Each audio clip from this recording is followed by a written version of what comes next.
அஸ்ஸலாமு அலைக்கும் வரஹ்மத்துல்லாஹி வபரகாத்துஹு. அல்ஹம்துலில்லாஹி ரப்பில் ஆலமீன் வஸ்ஸலாத்து வஸ்ஸலாமு அலா அஷ்ரஃபில் அன்பியாஇ வல் முர்சலீன் சய்யிதினா வ ஹபீபினா முஹம்மதின் வ அலா ஆலிஹி வ அஸ்ஹாபிஹி அஜ்மஈன். அம்மா பாத். ஃபகத் கால அல்லாஹு தஆலா ஃபீ மஹ்கமித் தன்ஸீல் வல் ஃபுர்கானில் மஜீத் பஅத அஊது பில்லாஹி மினஷ் ஷைத்தானிர் ரஜீம். பிஸ்மில்லாஹிர் ரஹ்மானிர் ரஹீம். யா அய்யுஹல்லதீன ஆமனூ குத்திப அலைக்குமுஸ் ஸியாம் கமா குத்திப அலல்லதீன மின் கப்லிக்கும் லஅல்லக்கும் தத்தகூன். ஸதகல்லாஹு மௌலானல் அஸீம். என்னுடைய அகில இலங்கை ஜமியத்துல் உலமா கல்முனை கிளை ஏற்பாடு செய்யப்பட்டிருக்கும் இஃப்தார் நற்சிந்தனையில் 2ஆம் நாளில் நாம் 2வது நோன்பில் இருக்கிறோம். இந்த நோன்பில் நோன்புடைய சட்டதிட்டங்களை படிப்பது நம் மீது கட்டாய கடமையாக இருக்கிறது. ஸல்லல்லாஹு அலைஹி வஸல்லம் அவர்கள் ஒரு இபாதத் ஒன்று செய்யும் போதோ, அது ஹஜ்ஜாக இருக்கலாம், உம்ராவாக இருக்கலாம், அது தொழுகையாக இருக்கலாம், அந்த தொழுகையுடைய ஒவ்வொரு முறைகளையும் சஹாபாக்களுக்கு ஸல்லல்லாஹு அலைஹி வஸல்லம் அவர்கள் கற்றுக் கொடுத்தார்கள். அந்த அடிப்படையில் தான் நாம் தற்போது இருக்கக்கூடிய நோன்புடைய சட்டதிட்டங்களை நாம் அறிந்து இந்த நோன்பை நாம் எப்படி பாதுகாத்து கொள்வது, இந்த நோன்பில் எவைகளை செய்வதன் மூலமாக நோன்பு பாத்திலாகும் என்பதையெல்லாம் நாம் அறிந்திருப்பது ஒவ்வொரு முஸ்லீமின் மீது, ஆண்கள் பெண்கள் மீது கட்டாய கடமையாகும்.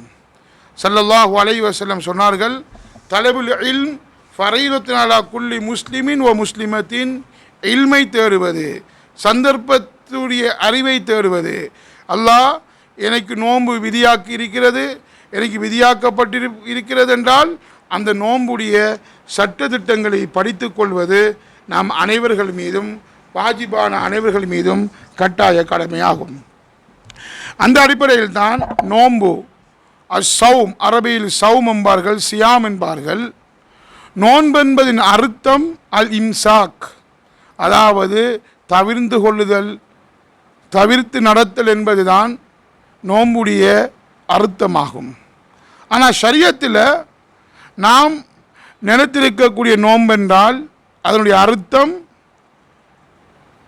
ஃபஜ்ர், சூரியன் உதயமானதிலிருந்து சூரியன் மறையும் வரைக்கும் நோன்பை முறிக்கக்கூடிய காரியங்களில் இருந்து அந்த நோன்பை பிடிக்கும் நேரத்தில் நீயத்தை வைத்தவராக ஒரு முஸ்லிமான ஒருவர், பருவ வயதை அடைந்த ஒருவர், நோன்பின் மீது நோன்பை பட்டணி இருப்பது சக்தியுள்ள ஒருவர், பெண்கள் என்னும் ரீதியில் நிஃபாஸ், ஹைத், மாதவிடாய், மகப்பேறு, இரத்தம் இல்லாத பெண்களாக இருக்கக்கூடியவர்கள், மேலே சொன்ன அவ்வளவு விடயத்துடனும் நோன்பை முறிக்கக்கூடிய காரியங்களிலிருந்து தவிர்ந்து கொள்வதற்கு பெயர் ஷரியத்தில் நோன்பென்பதாகும்.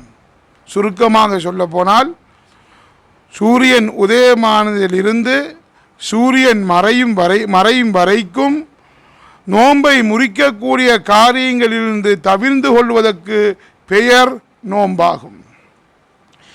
நான் சொன்ன இந்த நோன்புடைய அர்த்தத்தை வைத்து சிலர்களுக்கு நோன்பு விதியாக்கப்பட மாட்டாது, அவர்களுக்கு நோன்பு கடமை கிடையாது. அதில் ஒருவர்தான் சிறுவர். சிறுவர்களுக்கு நோன்பு கடமை கிடையாது, காஃபிர்களுக்கு நோன்பு கடமை கிடையாது, புத்தி பேதளித்த ஒரு பைத்தியக்காரருக்கும் நோன்பு கடமை கிடையாது. அதே போன்றுதான் காதிரின் அல சியாம், சக்தியுள்ள ஒருவருக்குத்தான் நோன்பு கடமையாகும் என்ற ரீதியில் வயதாளியாக இருக்கிறார், அதிகமாக வயசு சென்று நோன்பை பிடிப்பதற்கு சக்தி இல்லாமல் இருக்கக்கூடிய ஒருவர். 2வது நோயாளியாக இருக்கிறார். எப்படியான நோயாளி?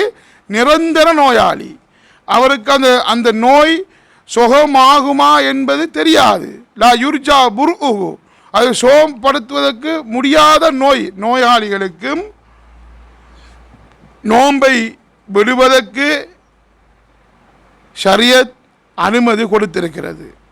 அதே போன்றுதான் பெண்களுடைய விடயத்தில் மாதவிடாய் உள்ள மகப்பேறு இரத்தம் வரக்கூடிய பெண்களுக்கும் நோன்பு பிடிப்பது அவசியம் கிடையாது.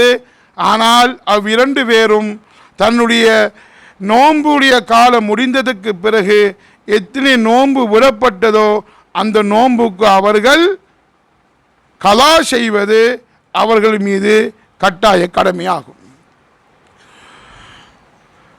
நிரந்தர நோயாளி வயது போனதின் மூலமாக அவருக்கு நோன்பு பிடிக்க முடியாத இவ்விரண்டு பேரும் ஒவ்வொரு நாளும் நோன்பு பிடிக்காததின் காரணமாக நம்முடைய நாட்டுடைய அரிசி 600 கிராம் அந்த நோன்புக்கு கஃபாராவாக குற்றப்பரிகாரமாக கொடுப்பது கடமையாகும். அதாவது உலமாக்கள் தெளிவுபடுத்துகிறார்கள், சிறந்தது 600 கிராம் இத்ஆமு மிஸ்கீன், மிஸ்கீன்களுக்கு உணவு அளிப்பது தான் சிறந்தது. அந்த 600 கிராத்துக்கு பெறுமதியான ஒரு சமைத்த சாப்பாட்டை கொடுப்பது சிறந்தது. அப்படி கொடுக்காத பட்சத்தில் அரிசியை கொடுப்பதும் தவறு கிடையாது. சிறந்தது நாம் இத்ஆமுல் மிஸ்கீன், நாம் சமைத்து கொடுப்பது தான் மிகச் சிறந்தது என்பதை உலமாக்கள் தெளிவுபடுத்துகிறார்கள். அடுத்ததாக நோன்பு கடமையாகிய இன்னுமொரு நோயாளி இருக்கிறார். அவர் ஒரு இடை நடுவில் வந்த நோயாளி, அதாவது பிரயாணி இருக்கிறார், ஒரு பிரயாணம் செல்லக்கூடியவர். அதாவது நம்மளுடைய நாட்டில் அகில இலங்கை ஜமியத் உலமா 89 கிலோமீட்டரை வைத்திருக்கிறார்கள். 89 கிலோமீட்டரை தாண்டி ஒருவர் செல்ல போகிறார் என்றால் அவரும் நோன்பை விடுவதற்கு அவருக்கு ஷரியத் அனுமதி கொடுத்திருக்கிறது. ஆனால் அவர் அதனை பிறகு கலா செய்து கொள்ளலாம். ஆனால் தற்காலத்தில் பிரயாணம் என்ற ரீதியில் மிகப்பெரிய கஷ்டம் என்பது கிடையாது, எல்லாம் சொகுசாக ஆக்கப்பட்டிருக்கிறது. அப்படியான சந்தர்ப்பத்தில் பிரயாணம் செல்லக்கூடியவர் நோன்பு பிடித்து கொண்டு போகிறார் என்றால் அவருடைய நோன்பு ஏற்றுக்கொள்ளப்படும் என்பதிலும் சந்தேகம் கிடையாது. அவர் நோன்பை பிடித்து கொள்ளலாம். ஒரு பிரயாணி இருக்கிறார், காலை நேரத்தில் அவர் நோன்பை பிடித்து பகல் நகார் பகல் நேரத்தில் அவர் ஒரு பிரயாணம் செல்ல போகிறார் என்றால் இந்த பிரயாணி நோன்பை விடுவதற்கு ஷரியத் அனுமதி வழங்கவில்லை. அவர் அந்த நோன்பை பூர்த்தியாக பிடிப்பதுதான் அவருக்கு சிறந்தது என்பதையும் மார்க்க அறிஞர்கள் அவர்களுக்கு வற்புறுத்துகிறார்கள். இவ்வளவுதான் யாருக்கு கடமை என்ற விடயம் சொல்லப்பட்டது. சுருக்கம், நோன்பு கடமையானவர்கள் இஸ்லாத்தை ஏற்றிருக்கிறதும் புத்தி உள்ளவராக இருக்கணும். இஸ்லாம் தடை செய்த பெண்கள் என்ற ரீதியில் மாதவிடாய், மகப்பேறு இரட்டம், ஆண்கள் என்ற ரீதியில் நிரந்தர நோயாளிகள், அதே போல நிரந்தர நோயாளிகள், பிரயாணிகள் போன்றவர்கள் இல்லாத மற்றவர்கள் அனைவரும் நோன்பை பிடிக்க வேண்டும் என்று இஸ்லாம் கட்டாய கடமையாக சொல்லியிருக்கிறது. நோன்பை பிடிப்பது ஃபர்லு ஐனாக இருந்து கொண்டிருக்கிறது. அடுத்த விஷயம், அர்கானு ஸௌம், நோன்புடைய அர்கான்கள் எத்தனை? அன்பார்ந்தவர்களே, நேரடியாக பார்த்து கொண்டிருக்கும் நேர்கள் இதனை அறிந்து கொள்வது கடமை. நாம் இதை படித்து கொள்ள வேண்டுவதும் கடமை. இதை ஞாபகம் வைத்து பாடமாக்கி கொள்வதும் நம் மீது கட்டாய கடமையாக இருக்கிறது. அர்கானு ஸௌம் என்ற ரீதியில் 2 தான் நோன்புடைய கடமைகள், 2 தான். ஒன்று நியத்து வைப்பது, இரண்டாவது நோன்பை முறிக்கக்கூடிய அந்த விடயங்களை ஃபஜ்ர், சூரியன் உதயமானதில் இருந்து சூரியன் மறையும் வரைக்கும் தவிர்ந்து கொள்ள வேண்டும். இதுதான் நோன்புடைய 2 அர்கான்கள். அதில் முதலாவது நீயத். அன்பார்ந்தவர்களே, சகோதரர்களே, ஷரியத்தில் மார்க்கத்தில் நீயத் என்பது மிகவும் ஒரு முக்கியமான ஒரு விடயமாகும். உலமாக்கள் சில புகாரியுடைய ஆரம்பமே நீயத்தை பற்றி தான் வந்திருக்கிறது.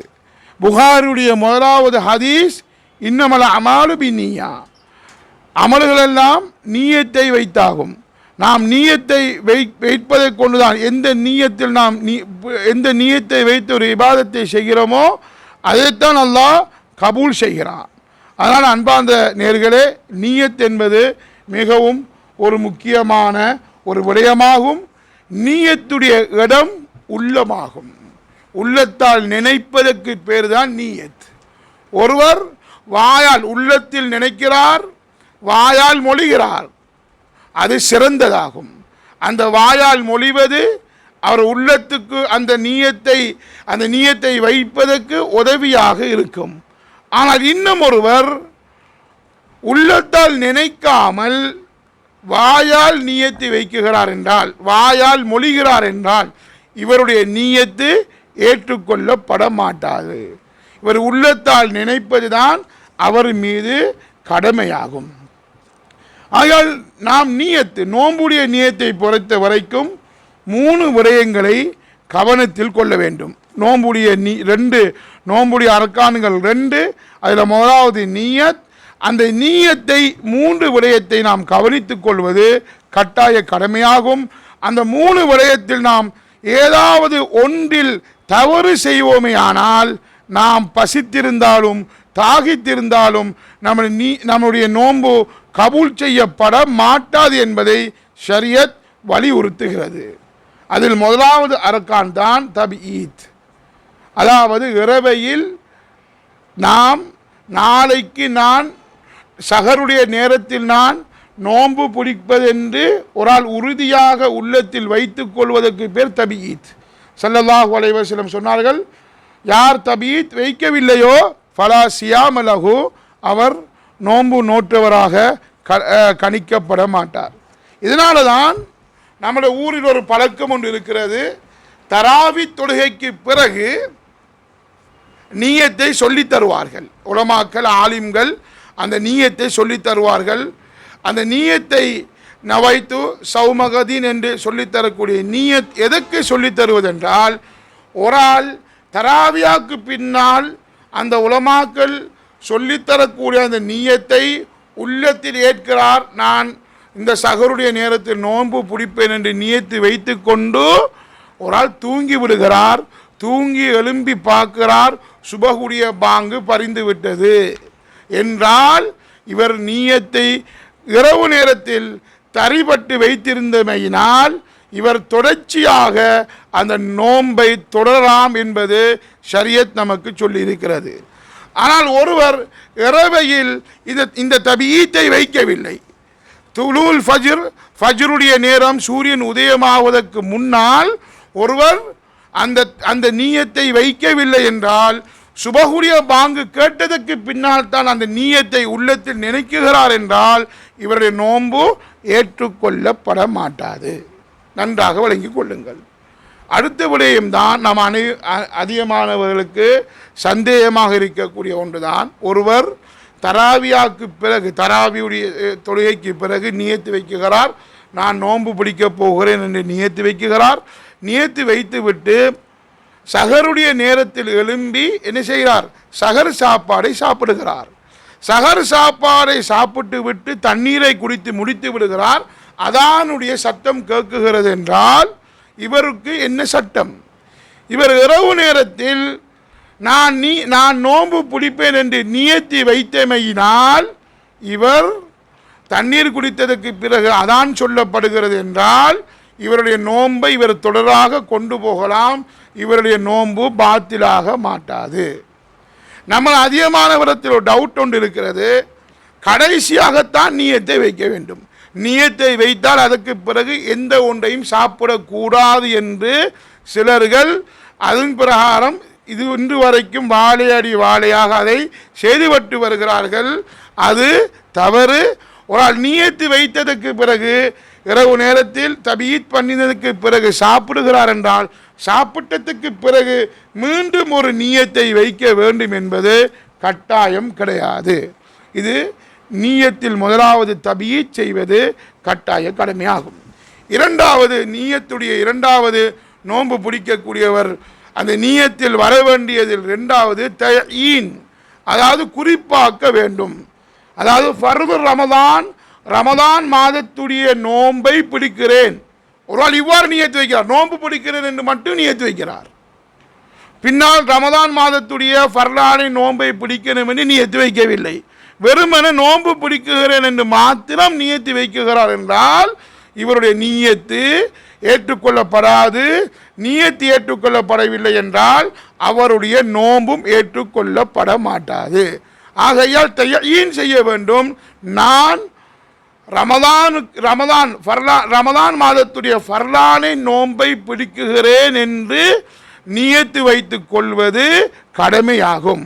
அவர் சுருக்கம் என்னவென்றால், ஒருவர் இரவு நேரத்தில் நியத்தை வைக்க வேண்டும். தூங்கியதற்கு முதலும் நாம் தராவி தொழுதற்கு பின்னால் தூங்குகிறோம், தூங்கியதற்கு முன்னால் நாம் நியத்தை வைக்குகிறோம். நான் இன்றைக்கு நோன்பு பிடிப்பது என்று நியத்து வைக்குகிறோம். நியத்தை வைத்துவிட்டு நாம் எழும்புகிறோம். ஃபஜ்ருடைய பாங்கு கேட்குகிறது என்றால் இவர் தொடர்ச்சியாக நோன்பை கொண்டு போகலாம்.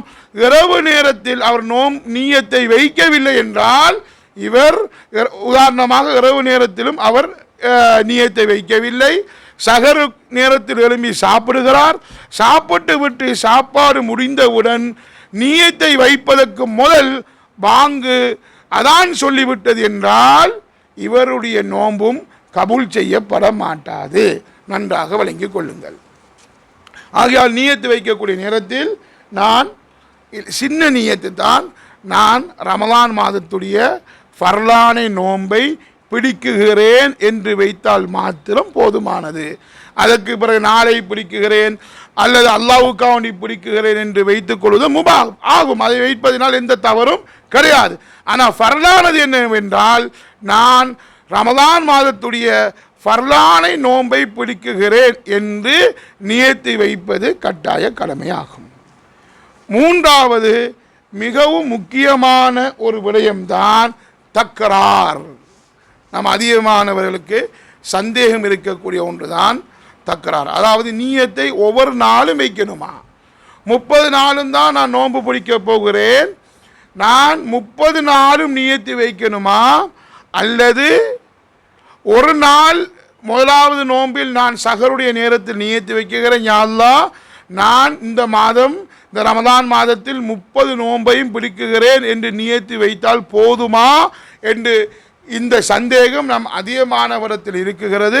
அன்பார்ந்தவர்களே, சகோதரர்களே, தாய்மார்களே, பெரியவர்களே, நாம் தக்ரார் நியத்து ஒவ்வொரு நாளும் நியத்து வைப்பது கடமையாகும்.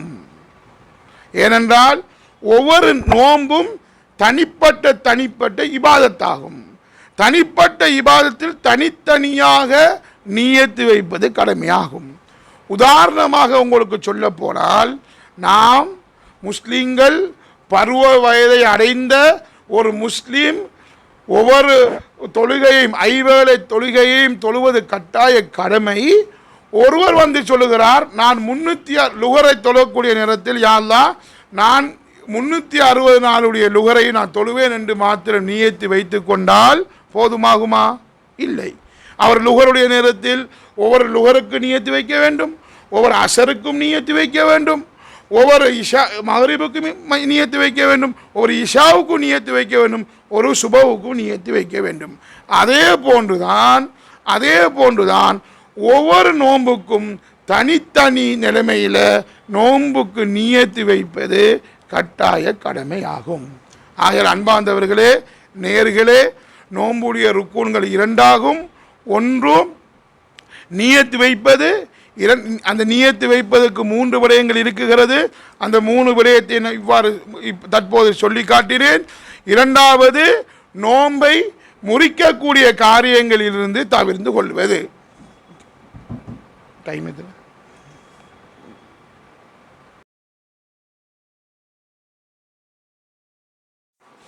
அப்ப நோன்பை முறிக்கக்கூடிய காரியங்கள் இன்ஷா அல்லாஹ் நாளைக்கு அதை தொடர்வோம். ஏன்னால் நோன்பை முறிக்கக்கூடிய காரியங்கள் அதிகமானது இருக்கிறது, நேரம் போதாமல் இருக்கிறது. அதுக்கடையில் இன்னும் சில விடயங்கள் அதிகமானவர்கள் கேட்கக்கூடிய சில விடயங்களை மாத்திரம் இன்று சொல்லி முடிக்குகிறோம். நாளை இன்ஷா அல்லாஹ் ஏனைய நோன்பை முறிக்கக்கூடிய காரியங்கள் சொல்லப்படும். அப்படி நீங்கள் நினைக்கக்கூடிய காரியங்கள் சொல்லப்படவில்லை என்றால் அகில இலங்கை ஜமியத் உலமா கல்முனை கிளைக்கு நீங்கள் உங்களுடைய சந்தேகங்களை கேட்டால், அல்லது எங்களுடைய அகில இலங்கை ஜமியத் உலமா ஸ்ரீலங்காவுடைய ஹெட் ஆஃபீஸும் கூட ஒரு நம்பரை போட்டிருக்கிறார்கள், அதுக்கும் உங்களுடைய சந்தேகங்களை கேட்டுக்கொள்ளலாம். அப்படி இல்லை என்றால் அகில இலங்கை ஜமியத் உலமாவுடைய தலைவர், செயலாளர், பொருளாளர் இருக்கிறீர்கள், அவங்களிடத்தில் உங்களுடைய சந்தேகங்களை ஏனைய உலமாக்களிடத்தில் நீங்கள் சந்தேகத்தை கேட்டுக்கொண்டால் அதிலையும் நாங்கள் பூர்த்தி செய்து உங்களுடைய சந்தேகங்களை தீர்த்து வைப்போம். அந்த அடிப்படையில் சில முக்கியமான விடயத்தை மாத்திரம் சொல்லுகிறேன். நாம் அதிகமானவர்களுக்கு இருக்கக்கூடிய ஒரு டவுட், பிரெக்னென்ட் உள்ள ஒரு பெண்மணி நோன்பை எப்படி பிடிப்பது, அதே போல் பாலூட்டக்கூடிய தாய் எப்படி நோன்பை பிடிப்பது என்று சொல்லக்கூடிய அதிகமான டவுட்டுகள் அதிகமானவர்கள் கோல் எடுத்து கேட்டார்கள். அந்த அடிப்படையில் இந்த இரண்டு பேருக்கும் 2 சட்டங்கள் இருக்கிறது. இவர்கள் விரும்பினால் ஒவ்வொரு பெண்களையும் அல்லாஹ் ஒவ்வொரு விதத்தில் படைத்திருக்கிறான். தைரியம் இருக்கிறது, நான் நோன்பை பிடிக்கக்கூடிய சக்தி என்னிடத்தில் இருக்கிறது, என்னிடத்தில் வேறு எந்த ஒரு பிரச்சனையும் இன்னைக்கு வரமாட்டாது, நான் வைத்தியரும் சொல்லியிருக்கிறார் நீங்கள் நோன்பு பிடிப்பதனால் உங்களுக்கு எந்த ஒரு பாதிப்பும் கிடையாது என்று சொல்லப்பட்ட இந்த 2 பெண்களுக்கும் சொல்லப்பட்டிருக்கிறது. பாலூட்டக்கூடிய தாய்க்கும் பிரெக்னென்ட்டான பெண்கள் அந்த பெண்ணுக்கும் சொல்லப்பட்டால் அவர்கள் நோன்பை பிடிப்பதில் எந்த ஒரு தவறும் கிடையாது. அல்லாஹு தஆலா நோம்பில் ஷிஃபாயை வைத்திருக்கிறான், சிஹத்தை வைத்திருக்கிறான். அல்லாஹு தஆலா ஒரு காலமும் நோம்பில் நோன்பு பிடிப்பதினால் எங்களுக்கு நோய் வந்துவிடும் அல்லது எங்களுடைய உடம்பு பலகீனம் அடைந்துவிடும் என்று சிலர்கள் நோன்பை பிடிக்காமல் இருக்கிறார்கள். நோன்பை பிடிக்காமல் எந்த ஒரு மானம் ரோஷமும் இல்லாமல் இந்த பஜார்களில் காலை நேரத்தில் தொப்பியை போட்டுக்கொண்டு அதிகமானவர்கள் இந்த ஹோட்டல்களிலும் இருந்து டீ குடிக்கக்கூடிய, சாப்பாடை உண்ணக்கூடிய காட்சியை பார்த்து மிகவும் கவலை அடைகிறோம். இதன் மூலமாக இந்த ஊருக்கு ஏதாவது ஒரு முசீபத்து இறங்கி விடுமா என்று நாங்கள் எல்லோரும் கவலைப்படுகிறோம். அவர்களுக்கான துவா செய்து கொள்ளுங்கள். அவர்களுடைய 2 பேருடைய விடயத்திலும் எவ்வாறு என்றால், இவர்கள் நோன்பு பிடிப்பதினால் எங்களுடைய உடம்புக்கு ஏதாவது நோய்கள் வந்துவிடும் அல்லது பயப்படுகிறார்கள் என்றால் இவர்கள் இந்த 2 பெண்மணி நோன்பை விடலாம். நோன்பை விட்டுவிட்டு இவர்கள் பிறகு கலா செய்வது இவர்களுக்கு கடமையாகும். இதே பெண்மணிகள் தன்னுடைய விடயத்தில் உறுதியாக இருக்கிறார்கள், எனக்கு நோன்பு பிடிப்பதற்கு சக்தி இருக்கிறது, ஆனால் நான் நோன்பை பிடிப்பதினால் என் வயிற்றுக்குள் இருக்கும் அல்லது என்னுடைய பால் குடிக்கக்கூடிய என்னுடைய குழந்தைக்கு ஏதாவது பாதிப்பு வந்துவிடும் என்று அவர்கள் பயந்தால் அவர்களும் நோன்பை விடலாம். ஆனால் நோன்பை பிறகு கலா செய்ய வேண்டும். கலா செய்கிறதோடு சேர்த்து இவங்க ஒவ்வொரு நாளும் நோன்பை விடுகிறார்கள் என்றால் 600 கிராம், ஆரம்பத்தில் சொன்ன பிரகாரம் 600 கிராம் அரிசி அல்லது சமைத்த உணவை கொடுப்பது அவர்கள் மீது கடமையாகும். தன் மீது பயந்தால் நோன்பை விடலாம், விட்டுவிட்டு கலா செய்தால் மாத்திரம் போதும். ஆனால் தன்னுடைய குழந்தைகள் மீது பயந்தால் அவர்கள் நோன்பை விட்டு கலாவும் செய்ய வேண்டும். அதோடு சேர்த்து விடக்கூடிய அந்த நோன்பில் 600 கிராம் இத்ஆமுல் மிஸ்கீன்களுக்கு உணவளிப்பது கடமையாகும். இதையும் நன்றாக புரிந்து கொள்ளுங்கள். அடுத்தது மிகவும் முக்கியமான 2 மசாலாக்கள் இருக்கிறது. இது அதிகமானவர்கள் எல்லா நோம்பிலும் கேட்கக்கூடிய ஒரு டவுட் தான். ஷரியத்தில் தஅஜீலுல் ஃபித்ர், தஹீருல் சஹர், சஹரை பிற்படுத்துவது சுன்னத்து, அதே போல ஃபித்ர் இஃப்தாரை முற்படுத்துவது சுன்னத்து. இது 2ம் சுன்னத்து. இஃப்தாரை முற்படுத்தணும், சஹரை பிற்படுத்தணும், இது 2ம் சுன்னத்தாகும். இதை சிலர்கள் புரிந்து கொண்டிருக்கிறார்கள். எப்படி என்றால், சஹரை பிற்படுத்துவது சுன்னத் என்று நினைத்து பாங்கு பறியும் வரைக்கும், பாங்கு பறிந்து முடியும் வரைக்கும் சிலர்கள் சாப்பிட்டு கொண்டே இருப்பது. இஃப்தாரை முற்படுத்த வேண்டும், இஃப்தாரை முற்படுத்துவது சுன்னத் என்று சொல்லப்பட்டிருக்கிறது. அதனால் சிலர்கள் என்ன செய்யறா, பாங்கு பறிகிறதுக்கு 5 நிமிடத்துக்கு முன்னால் அல்லது 2 நிமிடத்துக்கு முன்னால் நோன்பை திறப்பது. அன்பார்ந்தவர்களே, இந்த இரண்டும் தவறான ஒரு விடயம். இந்த 2 விடயத்தையும் நீங்கள் செய்து நோன்பு பிடிப்பீர்களானால் 10 மணித்தியாலம் 12 மணித்தியாலம் நீங்கள் தாகித்து பசித்திருக்க போறீர்கள். அந்த தாகித்திருந்தரும் பசித்திருந்ததும் மாத்திரம்தான் உங்களுக்கு கிடைக்குமே ஒழிய நீங்கள் நோன்பு பிடித்த நோன்பாளியாக மாற மாட்டீர்கள். நோன்பாளிகளுக்கு சொல்லப்பட்ட அந்த சிறப்புகள் அந்த விடயங்கள் எந்த ஒன்றும் இவர்களுக்கு கிடைக்க மாட்டாது. அப்படி என்றால் இதனுடைய விளக்கம் என்ன என்றால், சஹரை பிற்படுத்துங்கள் என்பதற்குரிய அர்த்தம் என்னவென்றால், ரசூலுல்லாஹி ஸல்லல்லாஹு அலைஹி வஸல்லம் உடைய காலத்தில் மஸ்ஜித் நபவியில் 2 மோதின்மார் இருப்பார்கள். இப்போ சில ஊர்களில் நடந்து கொண்டிருக்கிறது, சில பள்ளிவாசல்கள் நடந்து கொண்டிருக்கிறது. குறிப்பாக மதரசாக்களில் இது நடக்கும். அதாவது தஹஜ்ஜுடைய நேரத்தில் ஒரு பாங்கு சொல்லப்படும். இரண்டாவது சுபஹுடைய நேரம், சுபஹுடைய தொழுகை ஃபஜ்ர் உதயமான நேரத்தில் சுபஹுடைய நேரத்துக்கு ஒரு அதான் சொல்லப்படும். 2 அதான்கள் சொல்லப்படும். இந்த நேரத்தில் முதலாவது அதான் சொல்லப்படுற நேரத்தில் நாம் சாப்பிடுவதில் எந்த குற்றமும் கிடையாது, நாம் சாப்பிட்டு கொள்ளலாம். தஹஜ்ஜுடைய நேரத்தில் சொல்லப்படக்கூடிய அதான். இரண்டாவது அதான் சொல்லப்படுவதற்கு முன்னால் நாம் சாப்பாட்டை நிப்பாட்டி கொள்ள வேண்டும். ஸல்லல்லாஹு அலைஹி வஸல்லம் அவர்கள் நம்முடைய சஹர் நேர அந்த அந்த தொழுக அட்டவணையில் ஒன்று போட்டிருப்பாங்க. சஹர் முடிவண்டு ஒன்று போட்டிருப்பாங்க.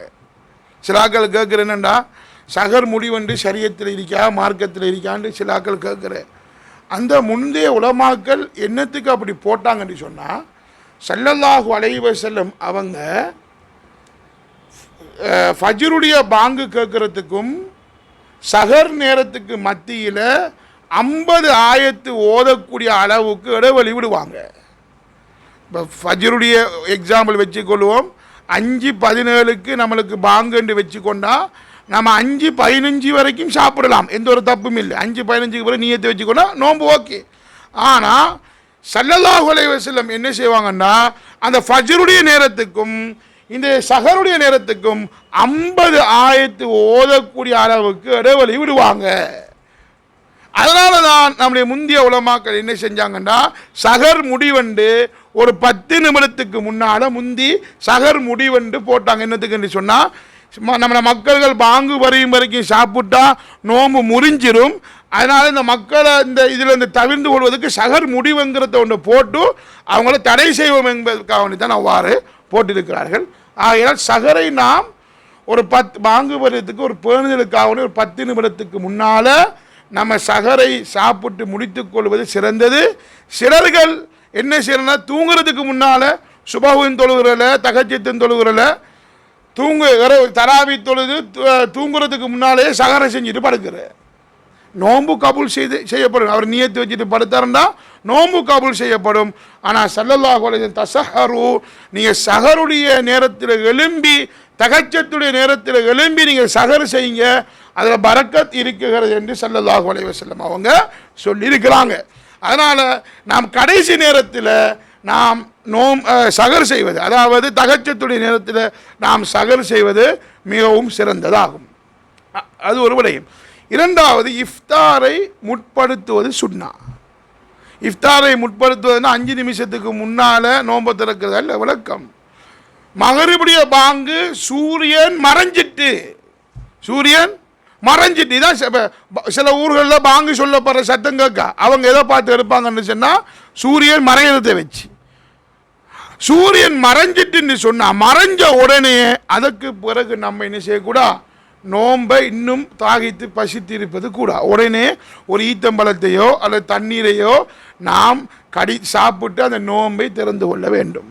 சிலர்கள் என்ன செய்யறேன்னு சொன்னால், மகரிபுடைய நேரம் ஆகிரும், ஆக்கள் நோன்பை திறக்கிறல்ல, அப்படியே துவாவில் இருக்கிற.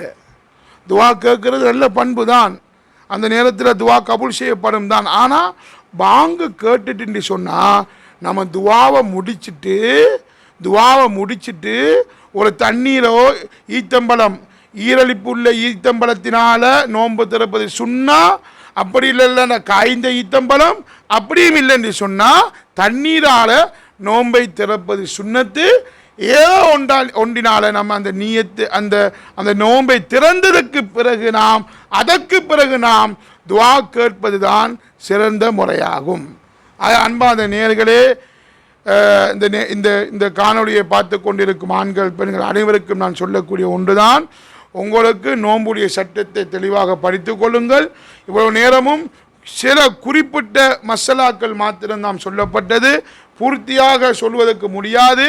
இன்ஷா அல்லாஹ் நாளைக்கு நோன்பை முறிக்கக்கூடிய காரியங்கள் சொல்லப்படும்.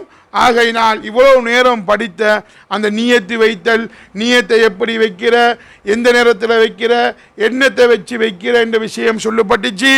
இஃப்தாருடைய நேரத்தில் அவசரமாக நோன்பை திறப்பது, பாங்கு சின்னத்தோடையே நோன்பை திறக்கிறது. சஹருடைய நேரத்தில் கொஞ்சம் பிந்தி அந்த பாங்கு வரத்துக்கு முன்னால் ஒரு பேணுதலுக்காக ஒரு 10 நிமிடத்துக்கு முன்னால் சாப்பாட்டை நிற்பாட்டி கொள்வது, இதெல்லாம் சுன்னா. ஆகையால் இந்த ரமதானுடைய காலத்தில் நம்ம ஒவ்வொரு நாளும் 5 மணியிலிருந்து தொடர்ச்சியாக 30 நாளும் அகில இலங்கை ஜமியத்துல் உலமா கல்முனை கிளையில் ஆஃபீஸில் இருந்து இப்படியான நல்ல செய்திகள் போய்கொண்டிருக்கும். விரும்பியவங்களுக்கு இங்கே இடங்கள் ஒதுக்கப்பட்டிருக்கிற நீங்கள் நேரடியாகவும் வந்து இந்த இடத்தில் அமர்ந்தும் நேரடியாகவும் கேட்டுக்கொள்ளலாம். அப்படி நேரடியாக கேட்கக்கூடிய சந்தர்ப்பம் இல்லாதவங்க அனல் டிவி ஊடாக ஒளிபரப்பாக்கப்படுகிறது, அதை நீங்கள் கேட்டு பிரயோசனம் அடைஞ்சு கொள்ளுங்க. எல்லாம் அல்ல அல்லாஹ் இந்த ரமதான் மாதத்தில் நோன்பு பிடித்து தக்குவாதாரிகளாக மாறுவதற்கு எல்லாம் அல்லாஹ் எனக்கும் உங்களுக்கும் தௌஃபீக் செய்வானாக. வாஹிர் தஅவானா அனில் ஹம்துலில்லாஹி ரப்பில் ஆலமீன்.